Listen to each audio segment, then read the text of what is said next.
Sir, யார் மகிழ்ச்சியா இருப்பாங்க தெரியுமா? யார்கிட்ட சொத்து நிறைய இருக்கோ மகிழ்ச்சியா இருக்கா. எதை பத்தி பிரச்சனை இல்லைங்க அவனுக்கு. ஒரு 50 லட்சம் ரூபாய் எங்கிட்ட இருக்குன்னு வச்சுக்கோங்களேன், உதாரணத்துக்கு சொல்றேன். நமக்கே ஒரு தைரியம் வரும். பார்த்துருக்கீங்களா? நீங்க காலையில தூங்கி எழுந்தும் போதே 50 லட்சம் ரூபாய் டெபாசிட் இருக்குன்னாக்கா ஒரு தெம்பு வரும். எனக்கே அப்படி இருந்ததுன்னா நடுவருக்கு எவ்வளவு தெம்பு இருக்கும். அது உதாரணம் இல்லை, உண்மையா சொன்னேன். சார், ஒரு தன்னம்பிக்கைங்க. நான் ஹாஸ்பிட்டலில் வேலை செய்கிறவன். எங்களுக்கு ஒரு நாளைக்கு உண்மை ப்ராக்டிக்கல், அதாவது மக்களுக்கு வந்து இல்லைங்க, எல்லாத்த விட பணம் முக்கியம்னு ஆயிடுச்சு. அதான் உண்மை. நான் ஹாஸ்பிட்டலில் வேலை செய்கிறவன். ஒரு நாளைக்கு சாதாரணமாக எங்களுக்கு ஓபிக்கு 200 பேஷண்ட் வரும், ஞாயிற்றுக்கிழமை தவிர. நீங்கள் நம்ப மாட்டீங்க, சொல்லி வச்சா மாதிரி போன ஏப்ரல் 1ஆம் தேதியிலேருந்து பேஷண்ட்டே வரல. 200 பேஷண்ட் வர வேண்டிய இடத்துல 10-15 மேனேஜ்மெண்ட்டில் போட்டு குடையிறான். ஏன் வரல பேஷண்ட்? அப்பாயின்மெண்ட் கொடுத்து ஏன் வரல? கேளு கேளு கேளு. அப்புறம் நானே ஃபோன் பண்ணேன் பேஷண்ட்டுக்கு. சார், 3 மாதம் ஆயிடுச்சு, அப்பாயின்மெண்ட் கொடுத்துருக்கு, ஏன் சார் வரல? என்ன? ஏப்ரல் 18 எலெக்ஷன் சார், அதனால தான் அப்படின்னா. இல்லை சார், அப்பாயின்மெண்ட் உங்களுக்கு 3ஆம் தேதி தானே, 18 தானே எலெக்ஷன். நான் அப்புறம் கேட்டேன், நீங்கள் வேட்பாளராங்க? என்ன? இல்லை இல்லை. அப்போ ஓட்டு தானே போட போகிற, 18 தானே? என்ன? நீ சும்மா இருப்பா, இன்னும் யாரும் வரல, இனிமேல் தான் வருவாங்களாம். 4-5 பேர் வரணும். வேலூர்லேருந்தும் பேஷண்டாக தான் சொல்லிச்சு என்கிட்ட. 4-5 பேர் வரணும். இங்கே வாங்கிட்டு அங்கே வரேன், எப்படி இருந்தாலும் அங்கே வந்தால் பிடிங்க தானே போறீங்கண்ணா. சரி, சேர்த்து வச்சுன்னு வான்னு விட்டுட்டேன். அதாவது எதுவாக இருந்தாலும் ஒரு தன்னம்பிக்கைங்க. சமூகத்திலே கௌரவம் வேண்டுமா? உங்ககிட்ட பணம் இருக்கணும், அப்போ தான் வரும். சார், 50 லட்சம் ரூபாய் இருந்து ஃபிக்ஸட் டெபாசிட்லன்னா எனக்கு ஒரு தெம்பு, அடுத்த வருஷம் எவ்வளோ இருக்கும்னு எனக்கு தெரியும். ஆனால் இந்த வருஷம் எனக்கு சொந்தக்காரங்க 20 பேர், அடுத்த வருஷம் எத்தனை பேர் என் கூட இருப்பான்னு தெரியாது. அப்படி தானே? அதான உண்மை. எதுவாக சார், ஒரு மனுஷனுக்கு எது? ஸ்கூல் படிக்கணுமா? பணம். அட, சொத்து இல்லை, பணம் இல்லைன்னா கல்யாணமே நடக்கிறது இல்லைங்க சார். ஒன்றும் இல்லை, வாழ்க்கை ஆரம்பிக்கிறதே பணத்தை வச்சு தான் சார். அதெல்லாம் ஒரு காலம் ஆயிடுச்சு. இன்றைய சூழலில் இன்ப வாழ்க்கை என்பது பணம். 21ஆம் நூற்றாண்டின் கடவுள் பணம் சார். நீங்கள் சண்டேல ஹிந்து பேப்பரு தந்தி எல்லாம் பாருங்க, இந்த மணமகன் தேவைன்னு போடுவோம், பார்த்துக்கிறீங்களா? யாராவது ஒரு பொண்ணோட அப்பா பாசமுள்ள அன்பான பையன் தேவைன்னு போடுறானா சார்? பையன் எப்படி வேணும்? Well settle, well settle. அவன் எப்படி இருந்தாலும் பரவாயில்ல, வெல் செட்டில். தரகர் சொல்றாரு பையன் குடிப்பான் போல இருக்குதுன்னு. அதுக்கு பொண்ணுக்கு அம்மா சொல்லிட்டு, விடுதா, 2 லட்சம் ரூபாய் சம்பளம் வாங்குறவன் குடிக்க மாட்டான், அப்பயா. இந்த வெல் செட்டில் வெல் செட்டில்னு போட்டு என்ன ஆயிடுச்சுங்க, ஏற்கனவே கல்யாணம் ஆகி செட்டில் ஆனவனும் போடுறான். டேய், நீ வெல் செட்டில் தான் போட்ட, கல்யாணம் ஆனவனா இல்லையான்னு போடல. அதுதான் மாப்பிள்ளை வீட்டுக்காரன் அட்வர்டைஸ்மெண்ட் கொடுக்குறான் சார், பையனை பற்றி ஒர்க்கிங் இன் எம்என்சி கம்பெனின்னு போடுறான். அப்படின்னா என்ன அர்த்தம்? நல்ல சம்பளம் இருக்குது அப்படின்னு அர்த்தம். அவன் அங்கே லிஃப்ட் ஆப்ரேட்டராக இருப்பான், அதை போன ஒன்று தான் தெரியும். ஆமாங்க, பையன் அப்பா சொல்கிறாரு கிளர்க்குன்னு நினைக்காதீங்க என் பையனை, ஆர்டிஓ ஆஃபீஸில் கிளர்க்கு. அப்படின்னா என்ன அர்த்தம்? அதை குவாலிஃபிகேஷனாக மாற்றிட்டோம். அதுதான் இப்போ உண்மை இல்லையா சார்? 5 பேரை கல்யாணம் பண்ணி 6வது ஒரு பொண்ணை கல்யாணம் போகும்போது அரெஸ்ட் பண்ணான் சார் ஒருத்தனை. இந்த தமிழ் பத்திரிக்கைக்காரனுங்க வித்தியாசமானவனுங்க சார். அவன் வந்து தப்பு கிரிமினல் அவன். ஆனால் அந்த 5 கல்யாணம் பண்ணவன் 6 கல்யாணம் பண்ணவனை போடும்போது எப்படி போடுவான் தெரியுங்களா? காதல் மன்னன். இவன் மோட்டிவேட் பண்ணுறானா எல்லாரையும் அப்படி இருக்க சொல்லி. ஏன்? அதே மாதிரி விபச்சாரம் பண்ணுறவங்களை பற்றி இல்லை, விபச்சார அழகிகள் அப்படி தான் போடுவான். அதில் ஒரு இன்ட்ரெஸ்ட் அவனுக்கு. காதல் மன்னன், 5 திருமணம் பண்ணியவன். உடனே நீங்கள் உட்காந்துட்டு 5 பொம்பளைங்களுடைய லைஃப்பை வேஸ்ட் பண்ணிட்டா பாவி பாவி. யோசிக்கணும். ஒன்றை வச்சே நம்மளால் சமாளிக்க முடியல. இவன் 5 எப்படி ஹேண்டில் பண்ணான்? ஆனால் அது பிடிச்சிட்டாங்க, இல்லைன்னா அவன் இன்னும் ஒரு படி மேலே போயிருப்பான். சார் இந்த சேலத்துலேருந்து ஒரு பஸ்ஸு ஒரு ட்ரெயினில் வந்தது, ஒரு 500 கோடி ரூபா இன்னும் கண்டுபிடிக்கல. எல்லாம் உடனே 500 கோடி போச்சு. அதுவும் பழைய 500 ரூபாங்க. அவனுங்கெல்லாம் எப்படி மாற்றினானுங்கன்னே தெரில, மாற்றிருப்பானுங்க. உடனே எல்லாரும் 500 கோடி அநியாயமாக போச்சு. நான் அப்படி பார்க்கறதில்ல. அந்த ட்ரெயினில் அவன் ஓட்டை போட்டு இறங்கலாம் தெரியுமா, அந்த ஓட்டையை பார்த்தேன், அவ்வளோ சூப்பராக இருக்கு. பிசுறு இல்லாமல் ஓட்ட அடிச்சிருக்கான் சார். உண்மையிலேங்க, எங்கள் ட்ரெயினில் திருடுறதுக்கு ஓட்ட போடுறவன் என்ன ஃபெட்லைட் வச்சுக்கிட்டு போலீஸ் பாதுகாப்போட ஏதோ ஒரு திருட்டுத்தனம் பண்ணியிருக்கான். ஆனால் அந்த திருட்டுத்தனத்துலேயும் அவன் கைவண்ணம் பாருங்கள், ஒரு பிசுறு இல்லை. ஒரு ஆள் அழகாக ஏறி இறங்கலாம். நான் 800 ரூபா ஒரு நாளைக்கு கார்பெண்டரை கூப்பிட்டு ஜன்னல் செய்ய சொன்னால் சாஞ்சி செய்கிறான், வேலை சுத்தம். அதை பாராட்டணும். அந்த மாதிரி தான் பாராட்ட கற்றுக்கணும் சார். ஒரு காலத்தில் சிறப்பு தரிசனமே கிடையாது தெரியுமா? ஒரு 50 வருஷத்துக்கு முன்னால் சிறப்பு தரிசனம் கோயிலில் கிடையாது. எப்படி வந்தது? யார் வர வச்சது? நம்ம தான், பணம் இருக்கிறவன் தான். எப்படி? கும்பலாக இருந்தோம். ஐயர் பார்த்தாரு, ஒவ்வொருத்தருக்காக கூப்பிட்டுருந்தாரு. இவன் மட்டும் ஒரு 10 ரூபாய் எடுத்தான். சாமி அப்படின்னா வாங்கோ. அப்போ ஆரம்பிச்சா வாங்கோ தான், வாங்கோ வாங்கோ. ஆமாங்க, பெருமாள் கோயிலுக்கு போயிட்டுங்க, பக்கத்தில் இருக்கிறவன் 100 ரூபா போட்டான். என்னால் முடிஞ்சது 5 ரூபா போட்டேன். அவரு உள்ளே போயிட்டு ஜடாரி எடுத்துன்னு வந்து 100 ரூபா போட்டவனுக்கு பெருமாளுக்கே வைக்கிற மாதிரி வைக்கிறாரு மெதுவா. எனக்கு டொங்குன்னு வச்சுட்டு போயிட்டார். இந்த 8ஆம் கிளாஸில் வாதியார் கூட்டின மாதிரி. சார் உண்மைங்க, உண்மை.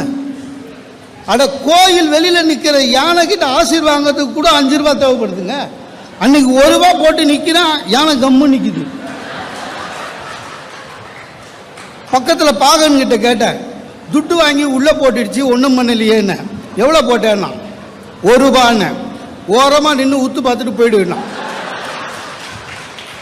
5 ரூபா கொடுத்தாதான் ஆசீர்வாதம். யானையை ட்ரெயின் பண்ணி வச்சிருக்கான் சார் அவன். ஒன்றும் பண்ண முடியாதுங்க. யானையை ட்ரெயின் பண்ணி வச்சிருக்கான். பணம் என்பது தான் உண்மையிலேயே இன்றைக்கு தெய்வம், வேற ஒன்றும் கிடையாது. ஒரு கல்யாணத்துக்கு போங்க, யாருக்கு மரியாதை? பணம் இருக்கிறவனுக்கு தான் மரியாதை சார். பணம் இருந்தால் போதுங்க. எவனோ தூரத்து சொந்தம் உங்கள் நட்பை விரும்பணும் போடுறான், யார்? அவன் பேரை. ஏன்னா அவனுக்கு ஒரு மரியாதை. பணம் இல்லைன்னா சொந்த தாய்மாமனாக இருந்தாலும் பேர் போட மாட்டான் சார். இன்னைக்கு இந்த மீட்டிங் நல்லா நடக்குதுன்னா நம்மளாம் ஒன்றும் யாரும் சொந்தக்காரன் இல்லை, அதனால நல்லா நடக்குது. இந்த சொந்த உறவுகள்லாம் ஒன்றா சேரவே மாட்டான் சார். இவன் ஒன்றா சேர்ற ஒரே இடம் கல்யாணம். அதுலேயும் பாருங்க சண்டை நடக்கும். எல்லா கல்யாணத்துலேயும் சண்டை நடக்குங்க. சில பேர் சண்டை போடுறதுக்குன்னே கல்யாணத்துக்கு போவான், பார்த்துக்கிறீங்களா? அதை சண்டை நடுவில் சொல்லுவான், என் பேரை ஏன் இன்விடேஷனில் போடல, அது நேரில் கேட்டு போதான் வந்தேன். டாய் நீ வரக்கூடாதுன்னு தான் அவன் போடல. அது ஆமாங்க. சென்னையிலலாம் சில பேர் நாய் வளர்க்குறதே சொந்தக்காரனை துரத்துறதுக்கு தான். வீட்டுக்கு போனால் நாயை இன்ட்ரடியூஸ் பண்ணுறான், டாபர் மேனுங்க, பிடிச்சா கழுத்தை தான் பிடிக்கும்னு. 1 வாரம் நிற்கலான்னு வந்தவன் ஒரே நாளில் கிளம்பிடுவான் சார். உண்மை சார், பணம் தான் சார். என்னோட ஒய்ஃபை பிரசவத்துக்கு அட்மிட் பண்ணிவிட்டு வராண்டால வழக்கம் போல் உட்காந்துக்கிறேன். லேபர் வார்ட்லேருந்து ஆயமா வெளில வந்தது. மோகன சுந்தரம்ச்சி. எங்கள் அம்மா கூட என்னை பேர் சொல்லி கூப்பிட்டதில்லை, தம்பி தான் சொல்லுவாங்க. நாங்க என்ன உன் ஒய்ஃபுக்கு குழந்தை பிறந்துச்சின்ச்சு, ரொம்ப நன்றி. என்ன குழந்தைன்னு 200 ரூபா கொடுந்துச்சு சார். நம்மளுக்கு என்ன குழந்தை பிறந்துக்குதுன்னு நம்ம தெரிஞ்சுக்கிறதுக்கே 200 ரூபா கொடுக்கணும் சார். வேற ஒன்றும் பண்ண முடியாது. மாமனார் வீட்டில் ஒருத்தனுக்கு மரியாதையா பணம் இருந்தால் தான். என்னோட ஒய்ஃபோட அக்கா 2 மகள் தான் அவங்க குடும்பத்தில். என்னோட ஒய்ஃபோட அக்கா ஹஸ்பண்டு, அதான் என் சகலை, அவர் துபாயில் இருக்கிறாரு, நானும் உள்ளூரில் இருக்கிறேன். மாமனார் மாமியாருக்கு வயசானவங்க. வாரம் 1/2 கிலோ ஸ்வீட்டு பக்கோட்டாலாம் வாங்கி போய் கொடுப்பேன். வாரம் போய் கொடுப்பேன் சார். அந்த ஆள் துபாயில் இருக்கான், பில்டிங் கான்ட்ராக்டர்னு சொல்கிறான். நம்ம வடிவேல் கணக்காக தான் இருப்பான், எனக்கு தெரியும். மூஞ்சி பார்த்தா கான்ட்ராக்டர் மாதிரி இல்லை, டாய்லெட் கிளீன் பண்ணுறவன். ஆனால் அவன் வருஷத்துக்கு 1 வாட்டி வராங்க. அவன் வரும்போதும் அந்த டைகர் பாம்பு பர்ஃப்யூம்லாம் எடுத்துன்னு வரான்ல, அதுக்காக அவனுக்கு அவ்வளோ மரியாதை சார். நான் வாரம் வர நம்மளுக்கு மரியாதை கிடையாது. அன்றைக்கி அவன் வந்திருக்கான்னு பார்க்க போகிறேன். எங்கள் மாமியார் ஓடி வந்து 25 ரூபா கையில் கொடுத்து ஓடி போய் மாவு பாக்கெட் வாங்கினாங்க மாப்பிள்ளைச்சு. பணம் தான். உறவுலாம் ஒன்றுமே கிடையாதுங்க சார். உறவு கிட்ட ஒரு நல்ல பழக்கம் என்ன தெரியுமா? நம்ம நல்லா இருந்தால் பார்த்து பொறாமப்படுவான், நம்மளே பாவம் ஆயிட்டோன்னா பரிகாசம் பண்ணுவான். அதுதான் உறவு. நிறைய பேர் பாருங்கள் சார், நம்மளே யோசித்து பேசுறதே கிடையாது. சில பேர் பேசும்போது அவங்கள பார்த்தா எனக்கு பாவமாக இருக்கும். உதட்டில் வர்றதை பேசுகிறாங்க, யோசித்து பேசுறதே கிடையாது. மூளை சொல்லி பேசுறதில்லை, உதட்டு.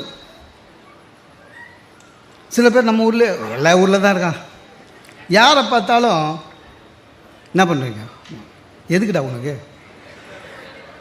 போன மாதம் தானே சொன்னேன், எப்போ பார்த்தாலும் சார் என்ன பண்ணுறீங்க.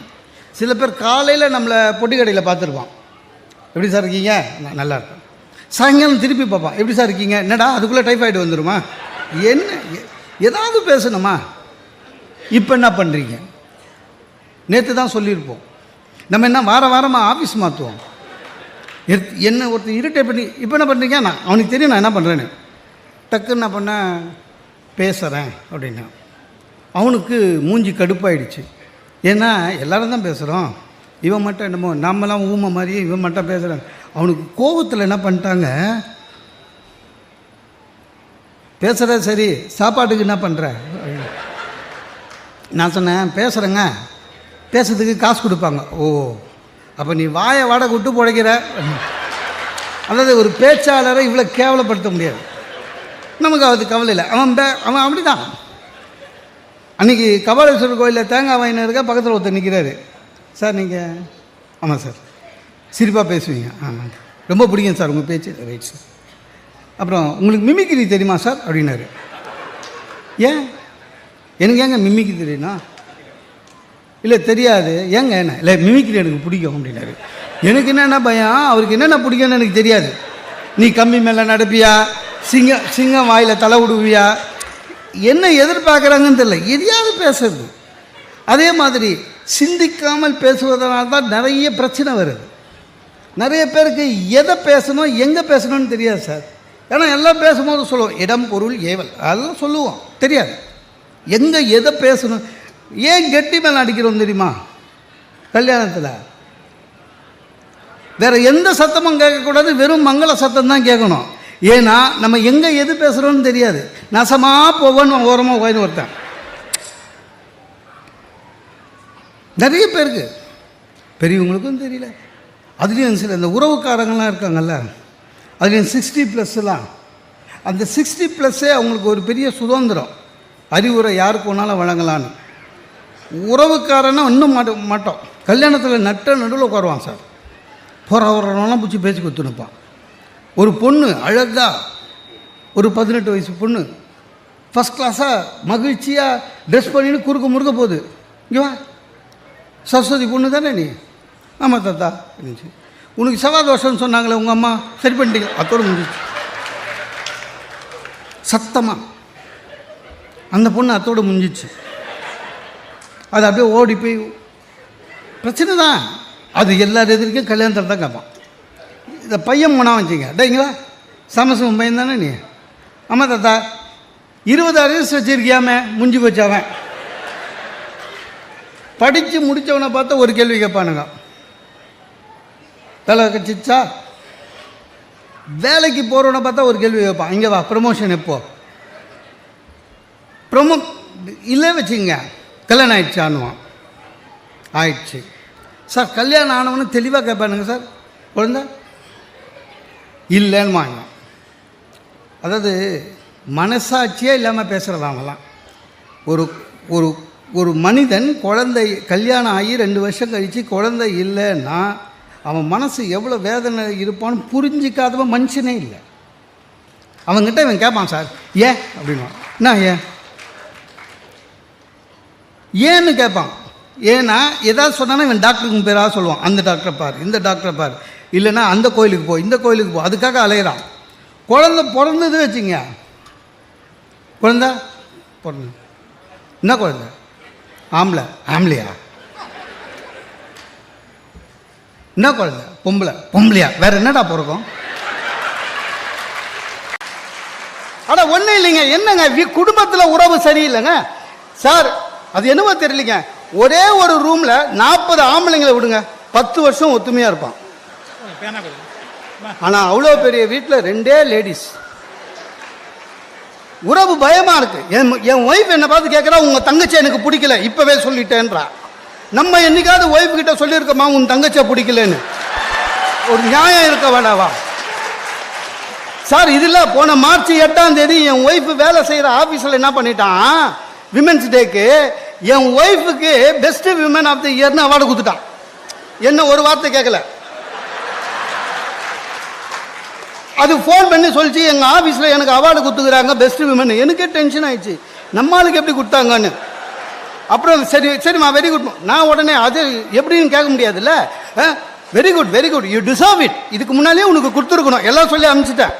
அதுக்கப்புறம் அவங்க ஹெச்ஆருக்கு ஃபோன் பண்ணேன். ஏன் கொடுத்தேன்னு கேட்க முடியாது ஹெச்ஆர் கிட்ட, அவங்க ஆஃபீஸில். டக்குன்னு என்ன பண்ண, ரொம்ப தேங்க்ஸ் சார், ஒய்ஃப் சொன்னாங்க பெஸ்ட் விமன். அட நீங்கள் வேற சார், அவன் ஆஃபீஸில் 40 லேடிஸ் இருக்குது, ரொட்டேஷனில் ஒவ்வொரு வருஷம் ஒவ்வொருத்தருக்கும் கொடுப்போம். அல்பபெட்டிக் படி உங்கள் ஒய்ஃப் பேர் இன்னைக்கு வந்து இது போங்க சார். நான் அப்பா திருப்தியாச்சு சார். அவன் குட்டவன் சும்மா இல்லை சார், ஒரு சர்டிஃபிகேட் மட்டும் கொடுத்துருக்கலாம். சர்டிஃபிகேட்டை சேர்த்து ஒரு புத்தர் பொம்மையை குத்தமிச்சிட்டான். அதை எடுத்து அவன் வீட்டுக்கு வந்து எங்கள் அம்மா கிட்ட, அத்தை எனக்கு பெஸ்ட் விமன் அவார்டு கொடுத்தாங்க. எந்த மாமியாராவது ஒத்துப்பாங்களா சார்? 2 சண்டை போடுது. எங்கள் அம்மா சண்டைக்கு காரணம் தேடின்னு கையில் புத்தரை பார்த்துட்டாங்க. இதுனா அதுனாங்க. புத்தர்னா புத்தர் வீட்டில் இருந்தால் வீட்டுக்கு ஆகாது, தூக்கி போட்டு வெளிலன்ட்டாங்க. 2 அடிச்சுக்குது. நான் உள்ளே போகிறேன், எங்கள் அம்மா புத்தர் இருக்கக்கூடாதுன்னு. எங்கள் அம்மா படிக்காதவங்க சார், அவங்களுக்கு தெரியாது புத்தர்லாம் யாருன்னு. அவங்களுக்கு தெரிஞ்ச புத்தர் யாருன்னா, நடு ராத்திரி கை குழந்தையும் ஒய்ஃபையும் தனியாக விட்டுட்டு காட்டுக்கு ஓடினவர், அவ்வளோதான். அவங்கக்கிட்ட நான் போய் புத்தர் போதி மரத்துக்கு போனார், 8 பேர் உண்மையை சொன்னார், எதெல்லாம் சொல்ல முடியாது. பயங்கர சண்டை. என் ஒய்ஃபு என்ன இது, என் வீட்டில் இந்த வீட்டில் எனக்கு இடம் இல்லையா, அது இல்லையா, இது இல்லையான்னு சண்டை பெருசாச்சு. நடுவில் எங்கள் அம்மா சொல்கிறாங்க, பாத்தியாடா நான் சொன்னது கரெக்ட் ஆயிடுச்சுல, புத்தர் சிலை வந்த உடனே பாரு வீட்டில் பிரச்சனை வந்துடுச்சின்னு ஆரம்பிச்சு வச்சுதே அவங்க தான் சார். உறவு எப்பவுமே பிரச்சனைங்க, அராஜகம் பண்ணுவான். உறவுன்னு சொல்லி உரிமை எடுத்துப்பான். எனக்கு நல்ல ஞாபகம் இருக்குது, சின்ன வயசில் எங்கள் பெரியப்பா வருவார், வீட்டுக்கு வந்தாலே கோத்த பைய மாதிரி தான் அடாவடி. உள்ளே வந்து உட்காந்து டாய் சுத்தண்ணி எடுத்துனுவான்னாரு. போய் எடுத்துன்னு போய் கொடுத்தேன். நான் சூடாகுதுன்னாரு. யோ சுட்ட நீ சூடாதான், போய் ஆற்றி எடுத்துன்னு வான்னாரு. போய் ஆற்றி எடுத்துன்னு வந்தேன். எப்படி ஆற்றினேன்னு கேட்டார். இதுனா இல்லை சுடு தண்ணி அப்படியே ஆற்றினியா, பச்சை தண்ணி ஊற்றி ஆற்றினியான்னாரு. அப்போது சின்ன பையன், நான் கல்யாணம் ஆகலை, அதனால் பொய் சொல்ல தெரியல. என்ன பண்ணிட்டேன், அவர்கிட்ட பச்சை தண்ணி ஊற்றுனேன்னு ஓன்னாரு. ஒரு கிரகப்பிரவேசம் போனால் என்ன பேசணும் சார்?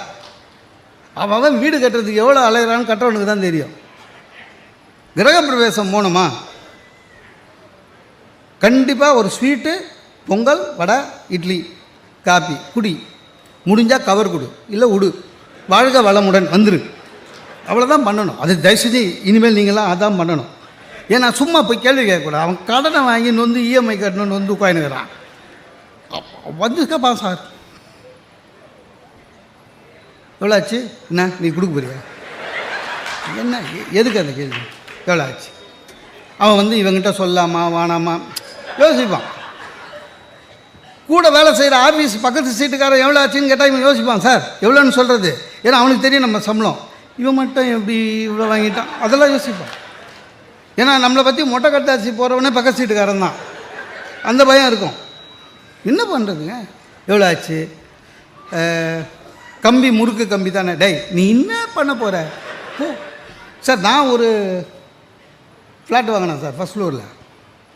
என் ஒய்ஃப் சொன்னாங்க அப்போவே, கிரகப்பிரவேசம்லாம் ஒன்றும் வேணாம், கணபதி பூஜை பண்ணிட்டு போயிடலாம். நம்ம கேட்குறோமா கிரகப்பிரவேசம்னு? ஃபஸ்ட்டு கெஸ்ட்டு வந்தது எங்கள் மாமா, தாய் மாமா வந்தார். அதான் அந்த உறவு எதை பேச அதெல்லாம் ஒன்றும் கிடையாது. வந்தார், எவ்வளோ ஆச்சு வந்தார். மாமா வேறு வழியில் சொன்னேன்.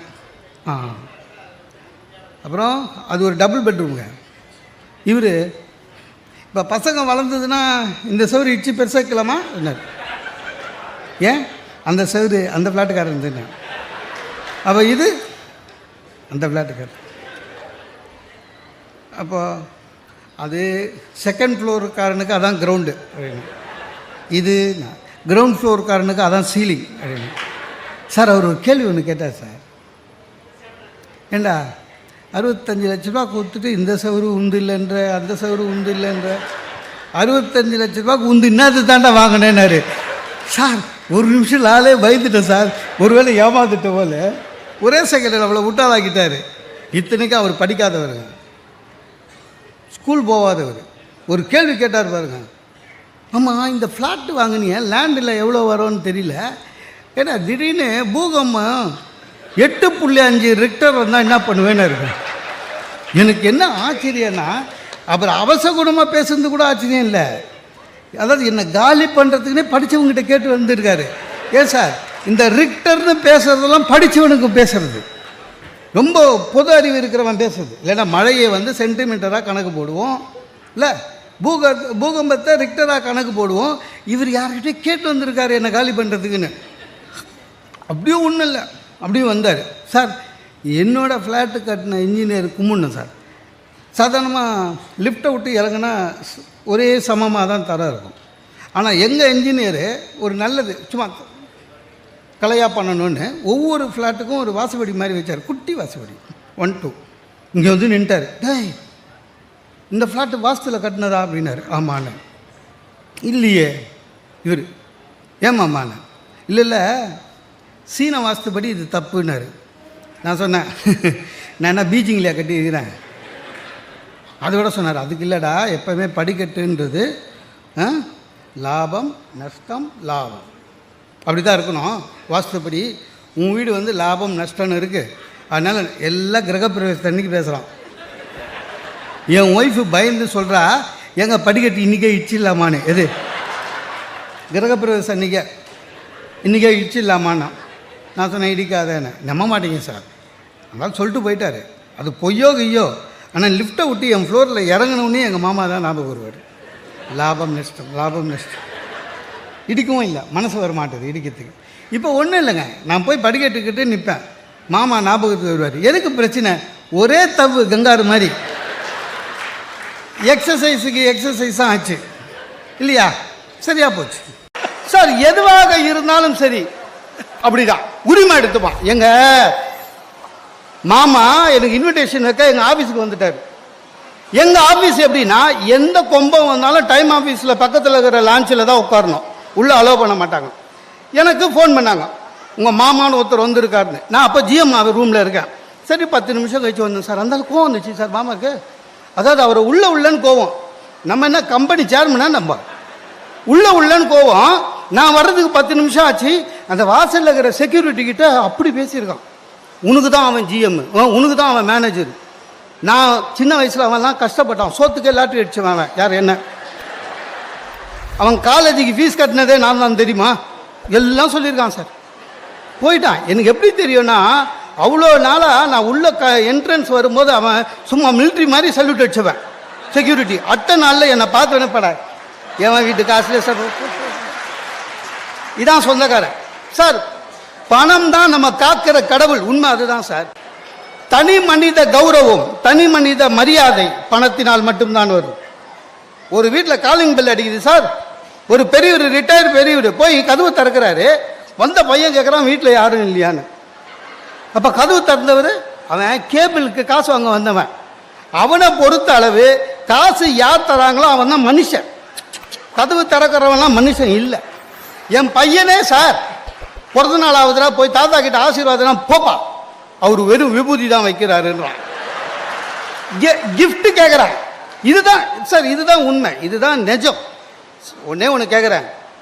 1947 நமக்கு சுதந்திரம், 50 நம்ம ஜனநாயக நாடாக வந்துட்டோம், குடியரசு நாடாக வந்துட்டோம் சார். அன்னிலேருந்து இன்னைய வரையும் திடீர்னு நம்ம ஸ்டேட் கவர்மெண்ட் ஒரு நாள் என்ன பண்ணீங்க சார், ஒரு ஜிஓ இஷ்யூ பண்ணாங்க. என்னென்னு? மண் கொடுமை, ஹஸ்பண்ட் அடிக்கிறானா, கேஸ் மனு கொடுங்கன்னு சார். ஜிஓ இஷ்யூ ஆன பிறகு ஒவ்வொரு போலீஸ் ஸ்டேஷனும் பெரிய கியூ நிற்குது. எல்லாம் ஹஸ்பண்ட் அடிக்கிறான். 1950 இன்னைய வரையும் சார் எல்லா போலீஸ் ஸ்டேஷன்லேயும் பெண்கள் போய் என்ன கேட்குறாங்க, என் ஹஸ்பண்டு, என் நாத்தனார், என் மாமியார் கொடுமை எல்லாம் சொல்கிறாங்களே. எந்த ஒரு பெண்ணாவது இதுவரையும் இந்தியாவில் எந்த போலீஸ் ஸ்டேஷன்லையாவது போய் என் கணவன் தன் வருமானத்துக்கு அதிகமாக சம்பாதிக்கிறான் அவன் மீது வழக்கு தொடுங்கள். எந்த ஒய்ஃபாவது கேட்டிருக்கா? கேட்க மாட்டாங்க. ஏன்? நாங்க சொல்றதே அவங்க தான். பெரியோர்களே, கணவன் மனைவி உறவு ரொம்ப பெரிய உறவு, உண்மைதான். நான் சொல்றேன், கணவனே வேணான்னு சொல்ற கோர்ட்டுக்கு வர பெண்கள் கொடுங்க, இந்த கணவனே வேணான்னு சொல்றாங்க, ஆனா ஜீவனாம்சம் வேணும்னு சொல்றாங்க. ஏன்?